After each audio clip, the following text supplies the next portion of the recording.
मैंने आपके एग्जांपल के लिए ये बताया। अभी ये कंपनी है, कंपनी से माल जाता है डिस्ट्रीब्यूटर को, तो इसका जो परसेंटेज रहता है ये डायरेक्ट शॉपकीपर को मिल सकता है। अगर कंपनी ने ऐसी पॉलिसी निकाली कि डायरेक्ट कंपनी टू शॉपकीपर, ये डायरेक्ट मार्जिन दुकानदार को मिलेगा।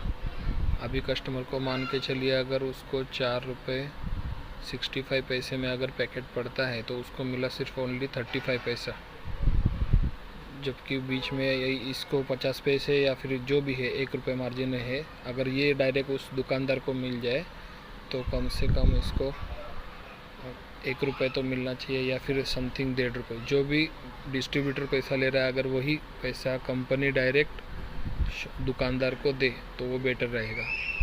इसके लिए कंपनी हर सिटी में एक सेंट्रल हब बना सकती है, जिसके ज़रिए शॉपकीपर डायरेक्ट हब से आके ले सकता है, या फिर कंपनी डायरेक्ट उस शॉपकीपर को डिलीवर कर सकती है, जिससे कि सभी दुकानदारों को एक ही जगह पे वो मटेरियल मिल जाएगा, या फिर सभी दुकानदार को डिलीवर हो जाएगा। डिलीवरी का चार्जेस अलग रहेगा कंपनी के थ्रू, या फिर दुकानदार सीधा सेंट्रल कंपनी के हब से परचेस कर सकता है।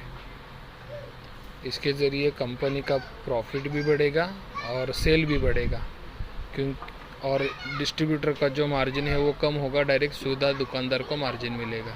क्योंकि डिस्ट्रीब्यूटर क्या करता है, कभी कभी इस दुकानदार को रेट अलग रहता है, इस दुकानदार को रेट अलग रहता है, इस दुकानदार का रेट अलग रहता है।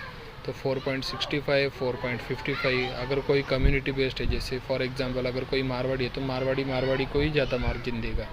ऐसे होता है मार्केट में।